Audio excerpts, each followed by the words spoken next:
Welcome to the only place where real, raw, and vulnerable conversations happen with IFBB bikini pros to give you an inside look at their struggles, strategies, mindset, passions, and all of life beyond the stage. This podcast is made to inspire, motivate, and remind competitors and the average gym goer that even the most extreme lifestyles and elite athletes have their ups and downs. Thank you so much for tuning in today.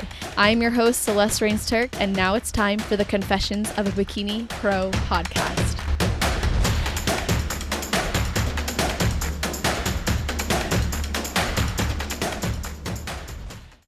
Today we are speaking with the very first IFBB Bikini Pro from Romania, who's a certified trainer in Europe and now lives in the US the last 3.5 years as an online trainer, posing coach, and restaurant server. She was inspired to compete after following the WBFF and IFBB for years online, and after connecting with some people in the NPC, she was able to commit to her first show in 2019 and has done, I believe, 15 shows, with 6 of them being pro shows after earning her pro card at the 2021 North American Championships. Welcome to the show, Iulia Baba. How are you doing?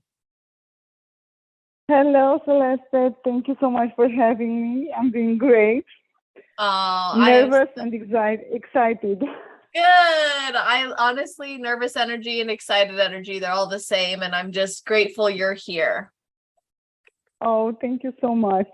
You're welcome. So let's kick off the episode by hearing if you have a ritual or something you think about or do before your heel hits the stage. Yes, actually. I'm thinking, what's the worst thing can happen to me? Nothing. Just go up there, have fun, and present your hard work. I love that. And this helps me to release the emotions I have and don't be nervous and shaky on stage. Have you ever felt really shaky on stage? Shaking on stage? Yeah, have you ever had that happen? It happened to me one time, but because I had a bad cramp on my calf. Oh, no. So yes, I changed my front pose very quick. I didn't hold it not even 3 seconds because it was hurting me so bad and I was shaking. So after that was good, after I changed the position. Well, sounds like you found your way through that, and now you just always focus on bringing your best to the stage. So let's talk about how you found the sport. So when did you discover bodybuilding, and why did you decide to commit to it finally in 2019? Well, actually, I started by following WBFF girls.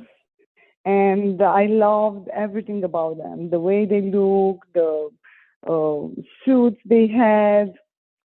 And after I moved to United States in 2019, I was looking on social media and I was wondering if I can do it. And I searched a little bit online. I find about the NPC and IFBB because before that I knew nothing about them. I looked for a promoter in my area. I used to live in Maryland. So I emailed Gary Udit and Todd Howie. And Mr. Howie replied to my email and he said, yes, you can compete in United States, but you cannot do national shows because you don't have your documents yet. Like, if you want to get your pro card and compete in a national show, you need a green card. Yeah. So I was excited. I didn't know exactly what a national show means, a pro card. And when my boyfriend, now husband, came home from work, I told him what I want to do. And said, well, that sounds like a good idea. He had he have a friend Richard Siegelman. He's a promoter also in Maryland.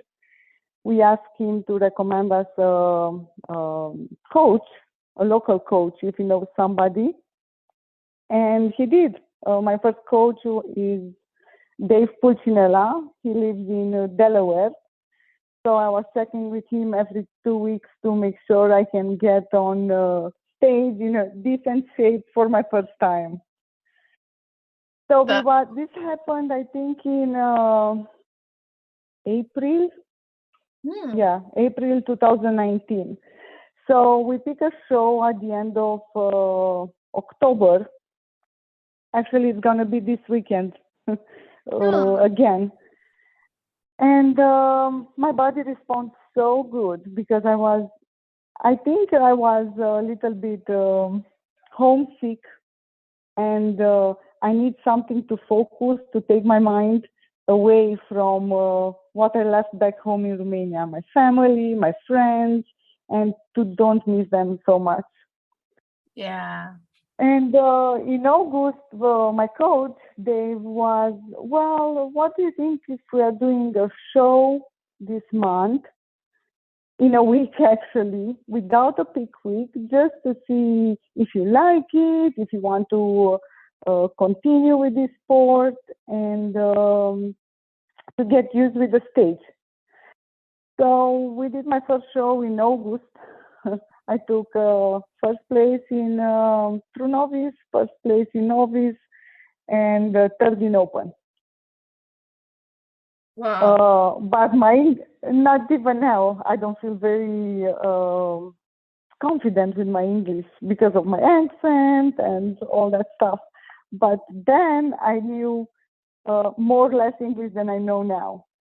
So we was on stage. This is a funny story.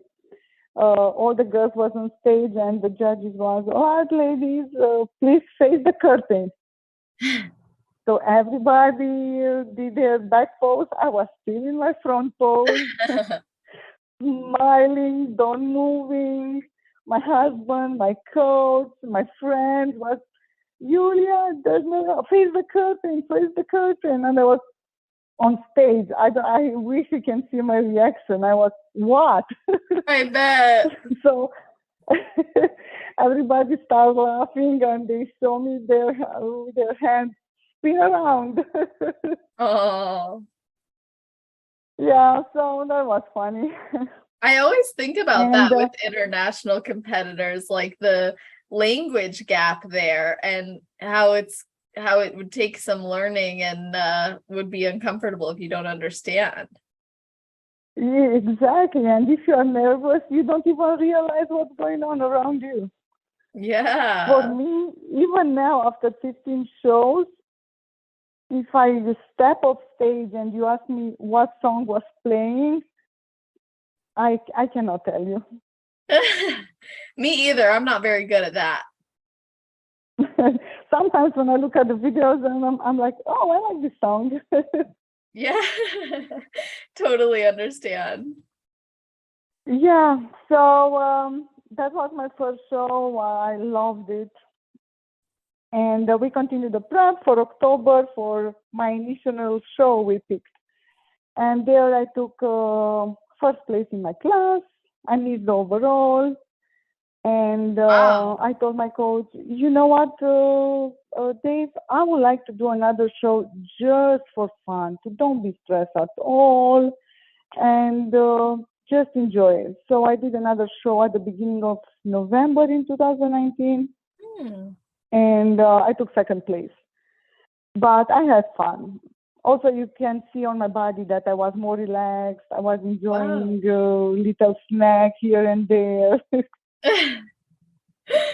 And did that change how you approached things moving forward, like being more relaxed backstage? Say it again, sorry. Did that change how you approached future times backstage, like being more relaxed? I think so. I love to meet people, and I like to talk with everybody when I'm backstage. So I feel like in my last show in 2019, I could enjoy it more. So now do you have more fun backstage because of that? Yeah. Love that. I'm not that kind of person who sits in a corner and don't talk with nobody or just listen music. No, I love to meet people and make new friends. Now I'm meeting old friends.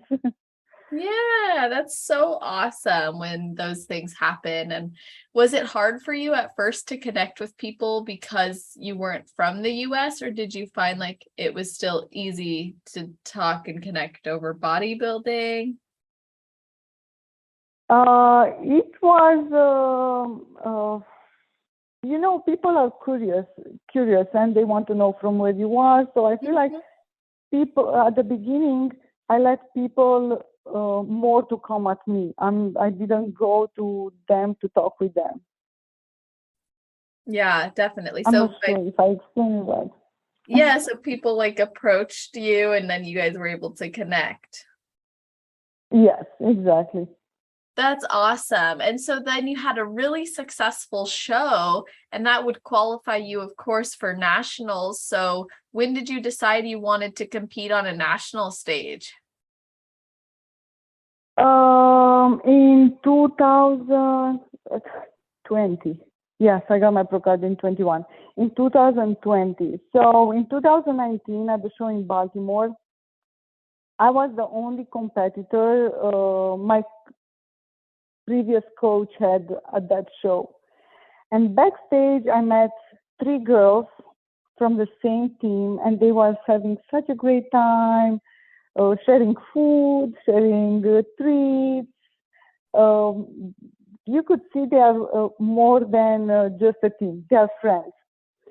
So after the show, I looked for them on social media. I found them. I saw who is their coach, Paul Iulia, Pro Physique. And I told my husband, you know what? I think I want to be part of a team. I don't want to be the only competitor backstage. I want to feel like a family. Yes. And Yeah. I applied with Paul, and it was a little bit hard for me to change from meal plan to macros because I Mm-hmm. didn't know exactly how it works. So the first show I did with Paul in 2020, I placed fourth, and also was COVID was a difficult year. I competed with a mask on face on stage. It was weird.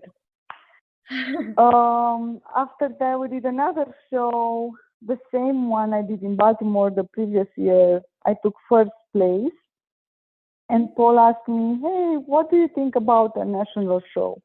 And I explained him that I can't do national show because I don't have my green card yet.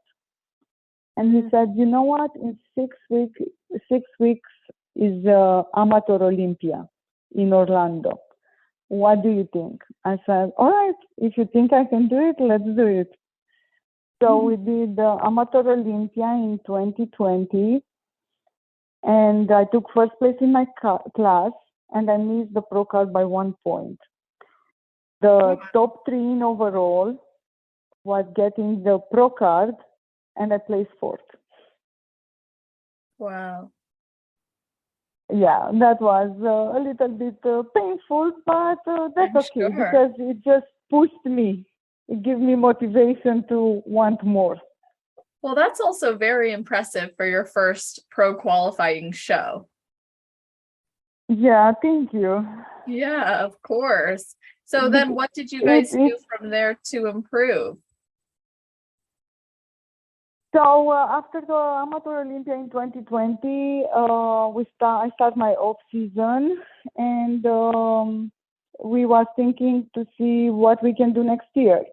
So the plan was to compete in Arnold Amateur and Olympia Amateur again to try to get my pro card. Yeah. So unfortunately, Arnold Amateur was cancelled and we couldn't do it. So we had only one option, Olympia Amateur in October, I think it was, in 2021. Yes, last year. And I had just one chance Yeah. So I started prep. I was at a posing seminar in March in Virginia, and there it was also Gary Udit. So I talked a little bit with him, and he asked me what's my plan. And I said, well, I want to do Olympia Amateur because it's the only show where I can get my pro card. And he was, no, that's not true. I said, what do you mean? He said, well, because of COVID and with all the restrictions it happened in United States and around the world, uh, everybody can compete at North American. Mm. So that was something, so it was a good news for me. Yeah. So after that, I called Paul and I told him, hey, I just met Gary Udit crying and I'm so Oh. excited. Let's do North American. I said, and whatever happens, if I get my pro card on North American, that will be perfect. If not, we have another chance for Olympia Amateur. Mm-hmm. And he said, all right, let's do that. So we had a good strategy last year. I wanted to do a show to be in front of Sandy, Tyler. The judges I knew is gonna be at North American.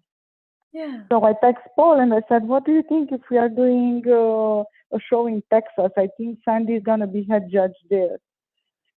I said, well, let's do that. It was, I think, 2 or 3 weeks, 3 weeks, I think, before North American, at beginning of August. So I went there, and when I got there, I'm not sure exactly what happened. It was only Tyler and Attila. Sandy wasn't there. Mm. And I took first place in my class, so I was qualified for North American. It's awesome. And I had their feedback. I talked with Tyler and Attila. My feedback was, don't get any harder for North American. Yes, but it was hard because the bikini was right at the beginning of the show, and we had prejudging and finals in the same time. And after us was different classes. So everybody was telling me, make sure you get there, stay after the show and talk with them, because they don't stay too much after the show. They are leaving. So I was chasing them backstage to make sure I don't leave Texas without their feedback. I'm sure. Yeah, so I got my feedback. I talked with Paul. We knew what we have to do, and Paul said, "What do you think about Nashville? It's next weekend, and it's all female judging panel, all female competitors. Sandy will be head judge. Becky will be there, Bernadette, Attila." I said, "All right, let's do it." So I got home from Texas Sunday, and Monday I was booking everything: flight, hotel, makeup, and for the next weekend show. Wow. So I competed in Nashville. I got the overall there, and I had another week or 2 weeks for North American. It was my second national show and try to get my pro card.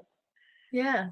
I knew it's gonna be a big show because all competitors from around the world are, or not every U.S. citizens.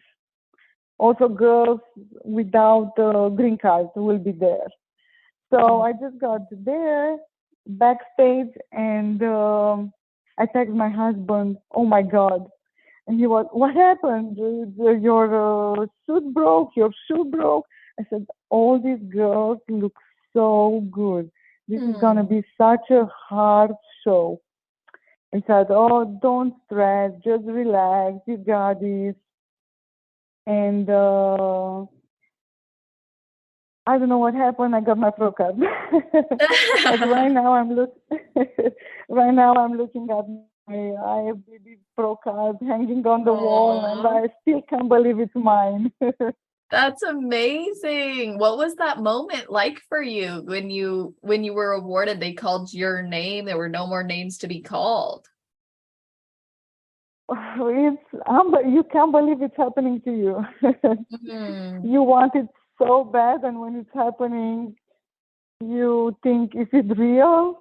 They really call my name? It's for the first place or second place? So yeah, Awesome. the girl who came second place in at North American, she won the overall at nationals in December. Oh, Britt. And I think you had, yes, Yeah, Brit, you had her in your CELESTE. podcast. That's Yeah. awesome. So that would have been that's a really cool like matchup then. You guys got to compete and you got to see that you're competitive even at that level. Yes, I hope the next year we can be both on the same pro stage. Oh, We will. I hope we'll do the same show. yeah, that would be awesome. Yes. So you had you had a few different shows leading into you ultimately winning your pro card. What was some of the feedback you were working on when you would meet with the judges to improve, and how did you guys implement that? Because let me back up. You did like 5 shows in a span of 6 weeks just this past year, and you made improvements week after week. And a lot of people will say it's not about the peak week, it's about how long you're peaking for. So I'm just curious, like, how you've approached improving week after week or show after show. Well, for me, I think it's easier to do the way I did it this year or last year. Last year, I did the same, 4 shows in 5 weeks, because your body is there. The changes you are making are not drastical. You don't have to lose 10 pounds. Mm-hmm. And when you are so lean and stage ready, you see your body changing from day to day. Even if you eat, I don't know, 50 extra grams of carbs, tomorrow you will be nice and full. But if you eat 50 extra grams of carbs when you have plus 10 pounds, you cannot see the difference. Yeah. So if I'm talking about this year, my feedback in Tampa, the first show was to come a little bit leaner. So the only thing we had to do was to cardio go a little bit more up, food goes a little bit down, and you can make improvements. For my next show, I think it was Nashville. I want so bad to go back to Nashville. I think I don't know, that stage have a special place in my heart. Last year overall NPC, this year my first year as a pro. In Nashville, my feedback was that I need a little bit more lower body. Okay. So to create that impression, what you have to do? Just continue to cardio, food is down, so you will get lean and you will fill out nice the muscles in peak week. Mm-hmm. And you will look bigger. So you got lean enough to then be able to, I'm assuming, like eat food to fill out your muscles. Yeah. Nice. But to fill out, you have to be lean enough. Yes. For my third show, I think my feedback was to change my suit color. Interesting. So what was your suit color that they told you to change? So it was purple. The base of the suit was purple with pink and purple stones. And I have an awesome suit sponsor, Sean Couture, and she make possible to change my suit color to make a new suit in less than a week. Oh, are you going to go to the Cuties Conquering the Stage in January? Yes, I want to. I was this year too, and it was such a great experience, and I just love it. it's good for everybody, from first time competitor to the IFBB pro. I will You be leave there. from there with, I know, and I can't wait to see everybody. Gonna be awesome. So she Yes, changed it your was. suit. She worked on that feedback for you. So what did you end up going with next? My next color was blue. Nice. Yeah, and I think I like blue more than purple. Yeah. Yeah, so, and for my last show, I think, yeah, my upper body. My feedback was that I need a little bit more upper body. Is that your lower body looks good, but upper body needs to be a little bit bigger. So I had 5 shows and 5 different feedbacks, and I decided that maybe it's time to go in improvement season and hopefully come better next year. Yeah. And what are you doing now? Because you've said in the past there's no off season for you, only like a pre-prep season and prep. And you Yeah. really you've embraced the fluffing and defluffing processes, and it seems like you really respect all parts of this journey. So how are you making the most of this growth season, and what does it look like in comparison to your preps? Oh, for me, I love prep, but for me, it's the same as this prep, just with more food and less cardio. Mm-hmm. I'm very strict. I love it so much, and I enjoy it so much to see my body at both stages, from fluffy to lean, and from lean to fluffy. Well, it's not fluffy, it's full and nice and round. Yeah. So have you always been that way, or did that develop, like that love and appreciation for all seasons come with time in the sport? Well, I always love to take care what I'm eating and make sure I'm eating healthy food. And I was raised in a small village in Romania, so my family had all the time everything like chicken, egg from our chickens, milk from our cows, everything very not homemade. It's not homemade. Fresh, like natural, Organic, organic. natural. Yes, yeah. So I always took care what I'm eating. I was having an active life, going to the gym, but I don't think I was very strict. Like if I'm looking back now, definitely didn't got the protein my body needs a day. So how did life growing up in a small village like that, where you had access to such fresh foods, like impact the way you see food in America? Uh, well, how to say it? I think the life in Romania is a lot healthier than what's happening here in the United States. I'm sure. In general, Yeah. So we what don't do have you, so much processed food. yeah. So how like have you adjusted to the macro planning with the abundance of food choices, but having that foundation you grew up with of natural food? Cooking home and don't go to eat out. Yeah. I I hope that's the right answer. Yeah, that makes sense. You just make your food at home rather than buying Yeah, it out. You're making it at home so it's fresher. yeah, and you know what your food yeah, you know what your food contain because you put everything in that food. If you go to buy something from somewhere or go out and eat, you don't know how much sodium, you don't know how much oil, butter they put in, so you can control that. Even Absolutely. now, I'm working in a restaurant. but I'm going at work with 3 meals packed. Yeah.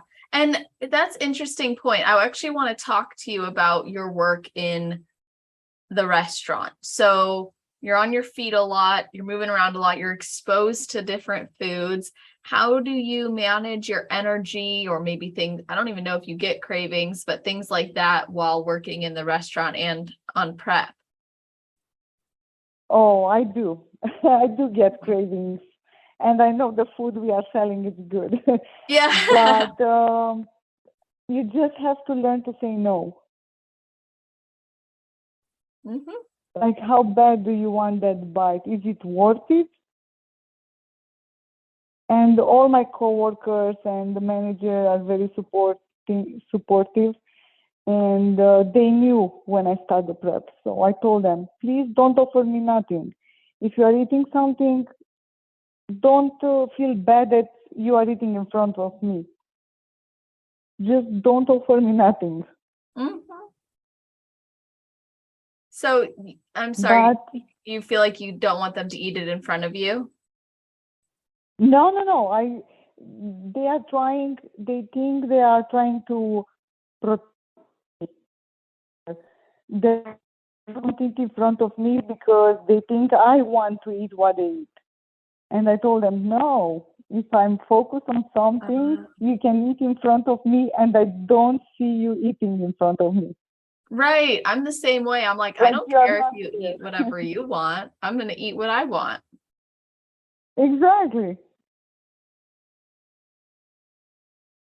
So, how do you manage your energy with being on your feet all day? Taking a nap. Well, Yeah.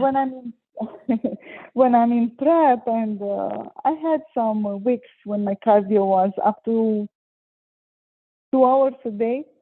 So I was waking up at 4 a.m., being in the gym at 5, doing 1 hour of cardio, going back home, eat, take a shower, get ready for work, be at work at 8, come back home at 4, eat, take a nap, and go back to the gym to do my workout and the other hour. And be in bed by 8:30, maximum 9. I love that. You really But have your routine.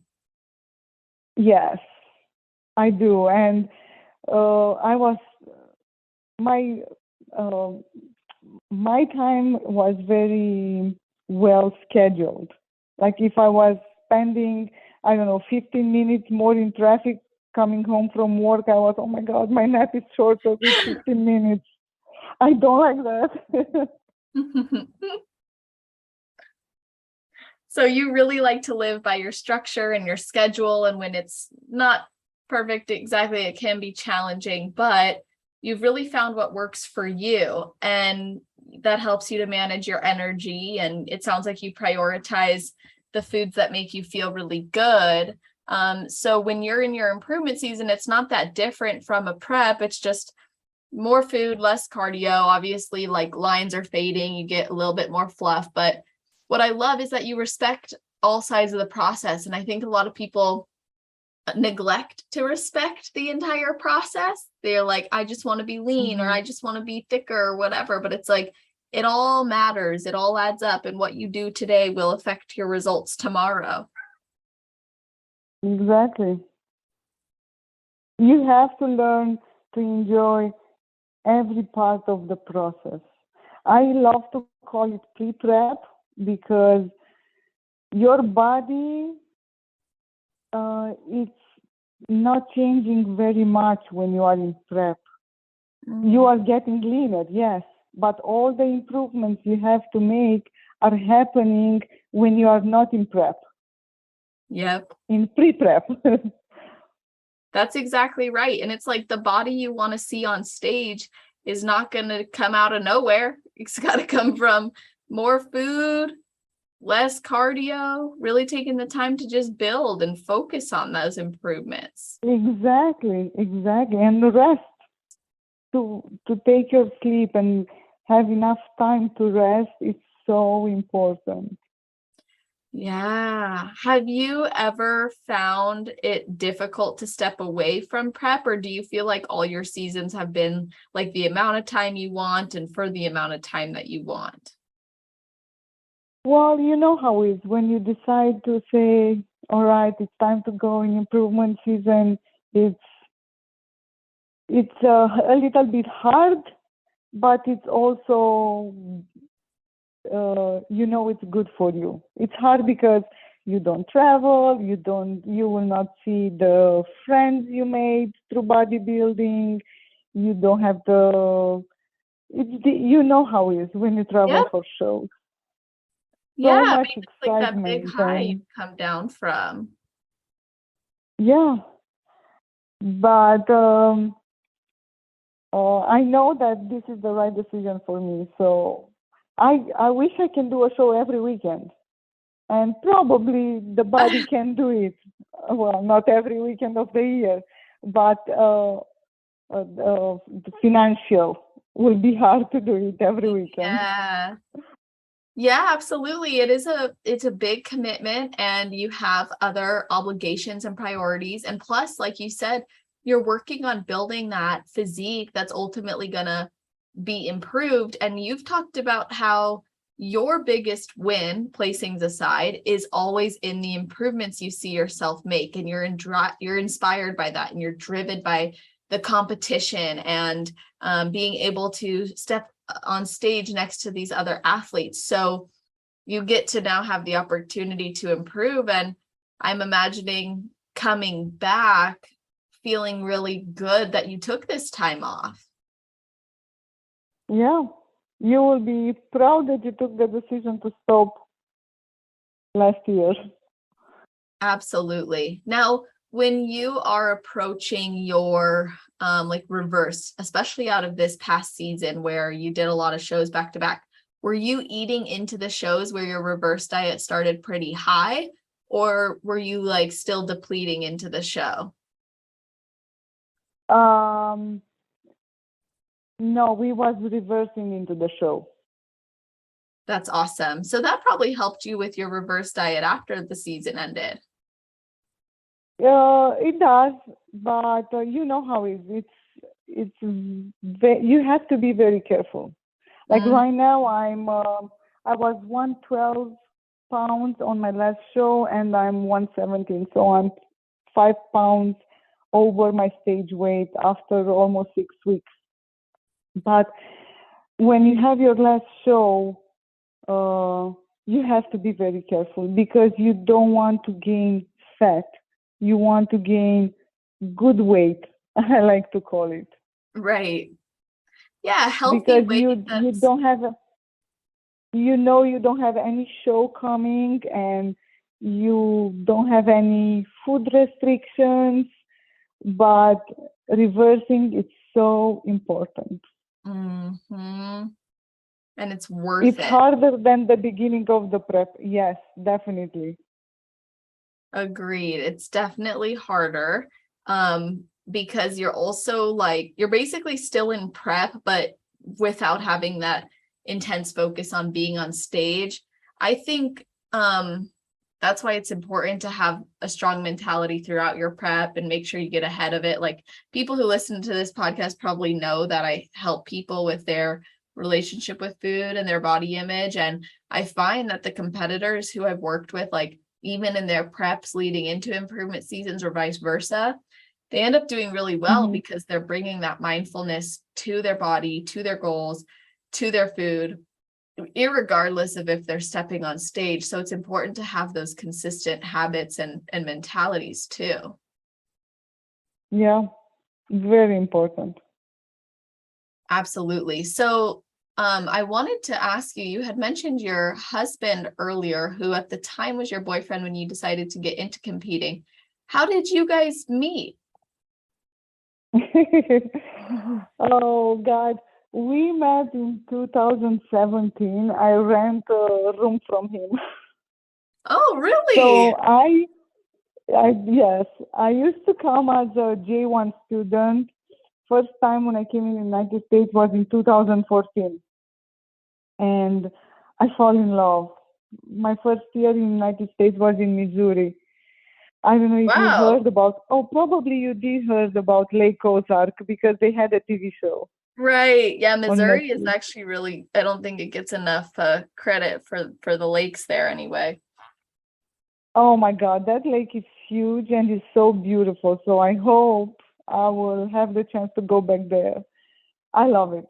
So 2014 was my first year as a G1 student. I don't know if you heard about this program. It's um, intercultural program, I think it's called. So you have a visa for 3 months to work, like a summer job, and you have the fourth month tourist visa to travel. So basically, you come Wow. here, you make your money, and you leave your money here. Yeah. So I went back to Romania. In 2015, I came back. In 2016, I came back. And in 2017, the same. So I was looking for a place where to stay. And I asked one of my friends, and he said, all right, let me call this guy. He's one of my friends, and to know if he knows something. So I got in touch with him. I rent a room from him. And first summer, we was very close, hanging out a lot.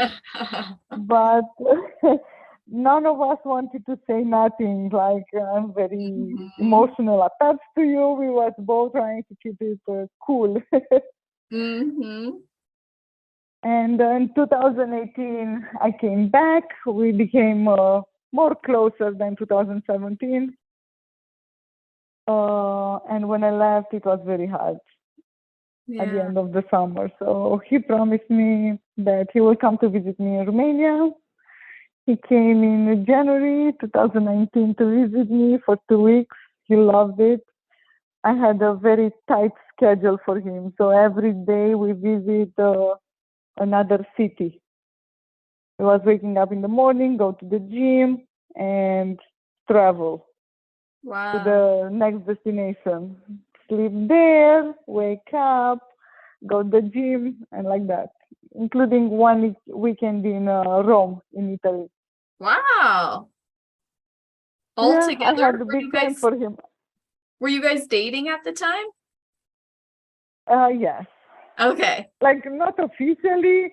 I'm not your girlfriend, you're not my boyfriend, but we was Mhm. dating. Yeah, you knew what I you wish guys were we, trying to create. yeah, yeah. So when he left, it was very hard.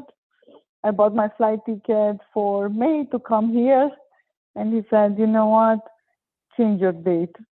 Come in Oh, March. oh So gosh. I came in March 2019, and since then we are together every day. Wow, that's so beautiful. Thank you. I love that. That is amazing. And is that why you eventually stayed in the US? Oh yes, he's the reason. I love I love the United States. I fall in love with United States before I fall in love with him, but I never had I never was strong enough to say, all right, I'm gonna stay. So when I met Wow, him, I decided that I want to stay. that's so cool. Mm. Love Thank that. you. Yeah, we have a Yeah. great relationship. Oh, that's amazing. And does he live this lifestyle with you? He's not a competitor, but he's taking care of what he's eating. It's impossible with me. Love He's that. going to the gym since he was 14, so he's pretty muscular. That's awesome. Well, And it's he also plays football for University of Maryland. that's amazing. Yeah, thank you. Yeah, that's so cool. So you guys can like share this lifestyle. He sounds really supportive. He's the reason you're in the US now or stayed here and made a life here. But you fell in love with the US before. And are you in Florida? Yes, we moved in Florida last year. That's so cool. Exactly 1 year. This week we moved to our new apartment. Wow, that's exciting. So if you want to come down here for vacation, you are more than welcome. What town are you in? Like We Tampa? are in, no, we are on the east coast of Florida. We are North Miami, Oh, okay. Hallandale Beach. Got it. I was just in Key West and Key Largo and Daytona, and I'm gonna be leaving in 2 weeks for Tampa. Yeah, it's like 3 or 4 hours away from here. Got it. But Well, buy a flight ticket and come here too, or I rent a car. know. I would love to visit you and meet you. It's like, so this is something I love about the community is like we always have each other and we get each other. So what's cool is when you do visit competitors, you get the lifestyle, it's like let's gym, let's eat Yeah, good, let's hang out, let's get coffee. Like it's fun stuff. yeah, I love it too. Bodybuilding helped me so much moving to United States. So much. Really? It gives me, yes, it gives me something to focus on and forget about how much I miss home. When was the last time you went back? In 2019. Wow. So, Yeah, okay, do you ever plan to compete there, by the way? I do. Yeah, Hopefully next year, I can do a Romania Muscle Fest. that's what I was thinking. I was wondering if you were gonna do that, especially as the first IFBB bikini pro from Romania. Yeah, I didn't know about that, but I don't know if you heard about Alina Popa. She's with Wings of Strength. She's an Olympia woman bodybuilding. Uh-huh. She's Romanian, and I love her. She's so supportive and so helpful, and everything what she's doing for bodybuilding community, it's incredible. That's Not only awesome. here in United States, in Romania too. Oh, I love that. It's what you said too about like bodybuilding making your move to the US easier. Can you expand on that more? Like maybe things that it taught you, or what did it give you? Like, what did that actually feel like to have a goal to commit to every day or have the community? Like, walk us through that. Well, the people I met through bodybuilding community became like a family. Mm, It's like a family away from family. yeah. Is your whole family in Romania? Yes, my whole family is my mom and my sister, my nephew, and my brother-in-law. Wow. So have they ever visited you here? No, Wow, that must be hard to don't be. make me cry, Celeste. I know. I'm sorry. I'm sorry. It must be really That's all right. hard. That's all right. Hmm. Yeah, I hope I can go home next year and also compete. I would love my family to see me on stage. At the beginning, my mom was, how to say, not embarrassed. I told you I'm from a small town in Romania, but conservative maybe. She Yeah. was, please stop posting pictures in bikini on social media. The neighbors are asking me what you are doing in the United States. And I was, Mom, please, don't worry, I'm not doing nothing wrong. Until one local newspaper make an article in the newspaper about me, and everybody from thinking that I'm doing bad stuff, posting pictures in bikini on stage, to something like, wow, great job. Aw. Even my mom is sharing my post now. She That's so loves it. funny. People learn over time. At first, it's weird because it's different, right? They're not used to it. So we ridicule what's different, but then we learn about it and we love it, and everything that's different to what's normal for us is going to seem weird. But then it seems like you were able to shine light on the beautifulness of bodybuilding, and they saw your happiness and wanted to support that. Yeah, at the beginning she was embarrassed, now she's proud. So I think that's a good change. Definitely. And you know what? That makes me think of something.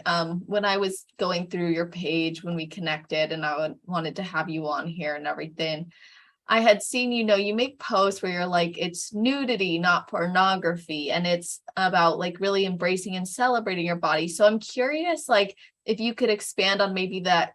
I don't know if that's a cultural thing or if that's a belief, like how have you developed that comfort to express yourself and to um, really see and promote your body in this sport?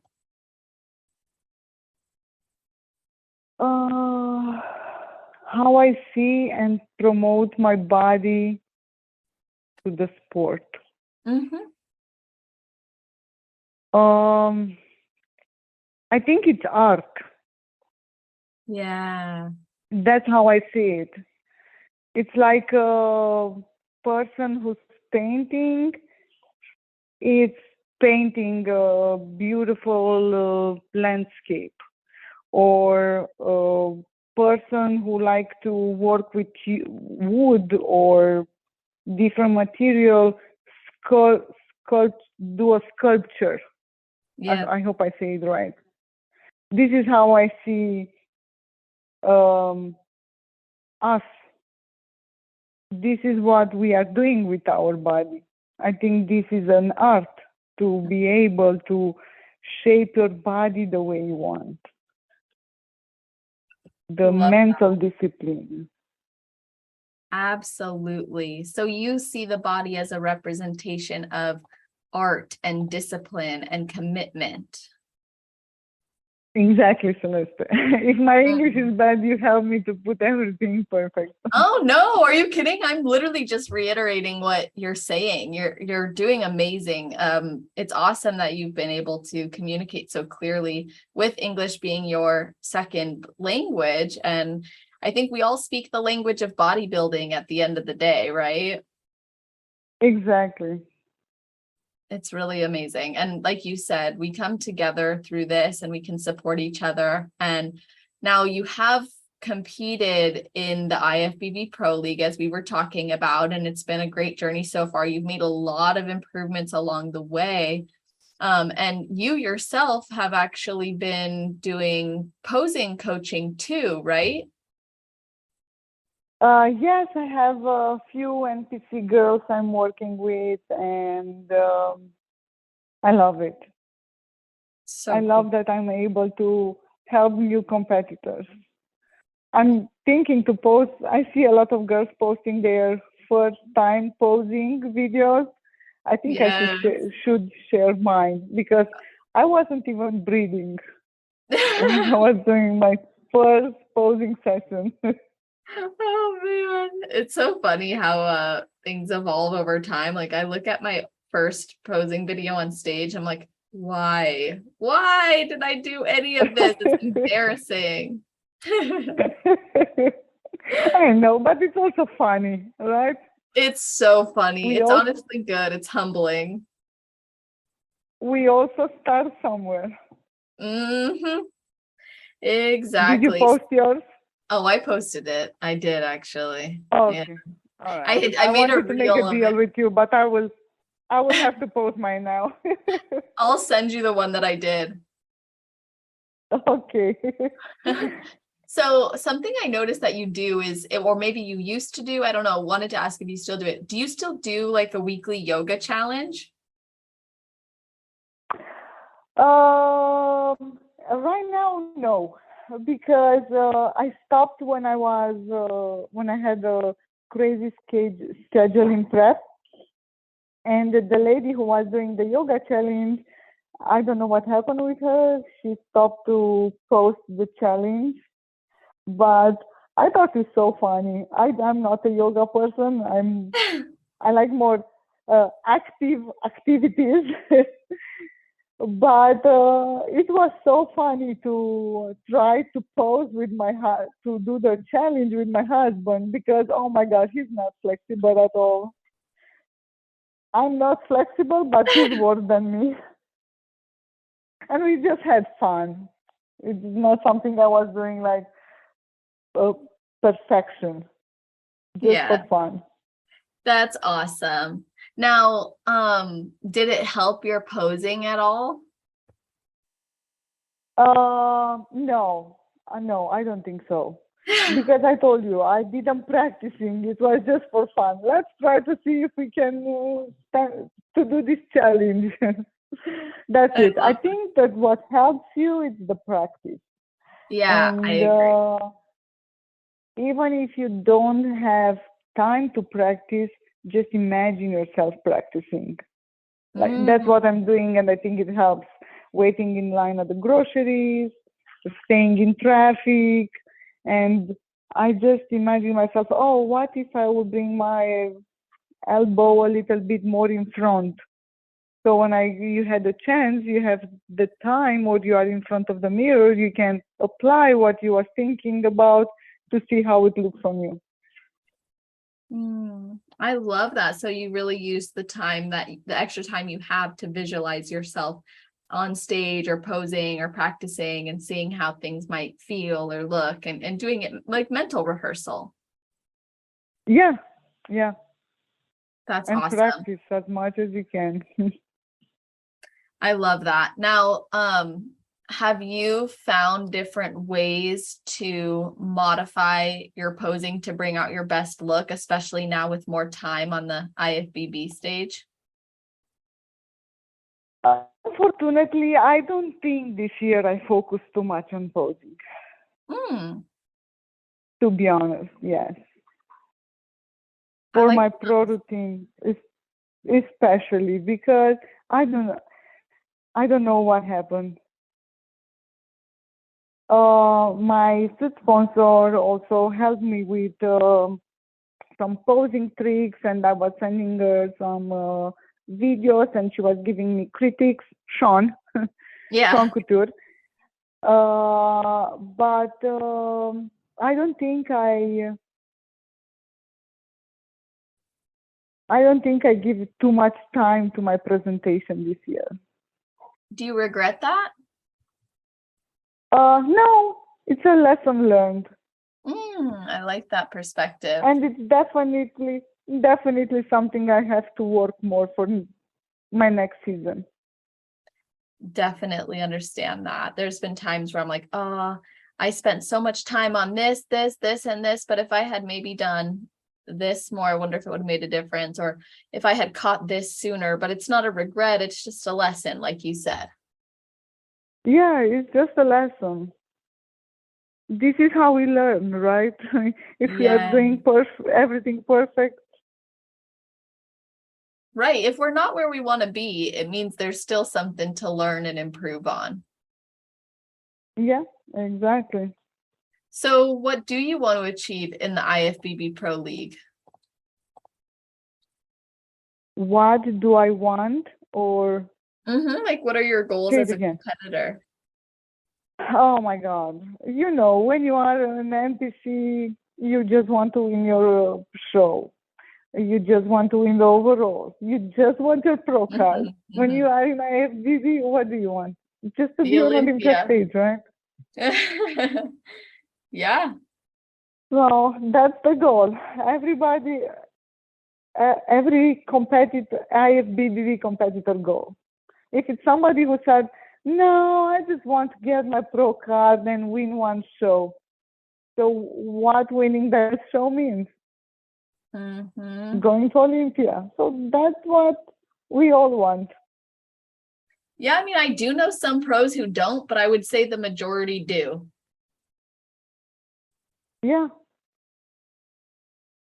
Love that. Well, I think it's Well, going to be I'm awesome. Oh, go ahead. I'm I'm curious to see if something will change for next year, because I know this year are many competitors on Olympia stage, bikini, I men's physique. know. So probably they will do something to change. I don't know what, but something will change. I feel like they have to change some sort of qualification standard because of how big the show's getting. Yeah. I'm Hmm. curious. We'll see. Yeah, If they keep it absolutely. like this, more chances for us to be there. If they will change something, the chance will be less. So we Yeah, have to work harder. exactly. That's what it's about, is it brings out more elite athletes, more elite physiques, more commitments. And I think it's a very rewarding journey because of that. Yeah, to So you live had mentioned, that experience, oh, go ahead. to live that experience one time in your life will be unbelievable. Seriously. That is, I think, a major dream for competitors, because that's the biggest and best stage, and it would feel amazing to just be able to say you're an Olympian. Like, I was talking to a friend the other day, he's a men's physique pro, and he was saying, like, when you're an IFBB pro, you're such a small percentage of the world. And then he's like, but then you add on top of that, like, even though the shows are getting bigger, he's like, still consider the people who do qualify for the Olympia. It's an even smaller percentage of the IFBB on top of being a smaller percentage of the world. So it's like so very impressive. Yeah. It's amazing. Well, I'm excited to see your journey to that process. And I would love to ask you what your best advice is for someone who has never competed before but would like to, and then your best advice for someone on their road to pro. For somebody who never competed before, be prepared. It's an addiction, and a good addiction. Once you start, you can't stop. And for somebody who is on the road to pro, if you want it bad, it's worth it. So work hard, you will get it. Love that. Why did you want it? Let me ask you that really quick. Why did you want it? That's a good question.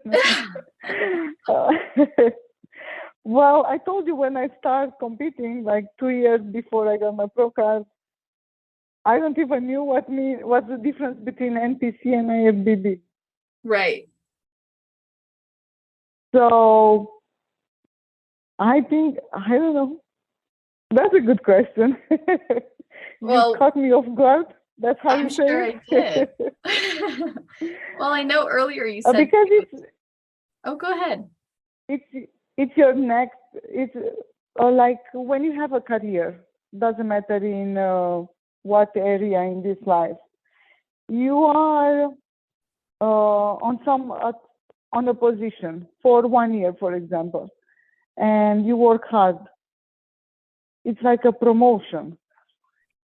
Yeah. I don't know how to explain. I, Aspire. I understand what you're saying. It's like you're consistently growing and improving, and that's really rewarding. Yeah.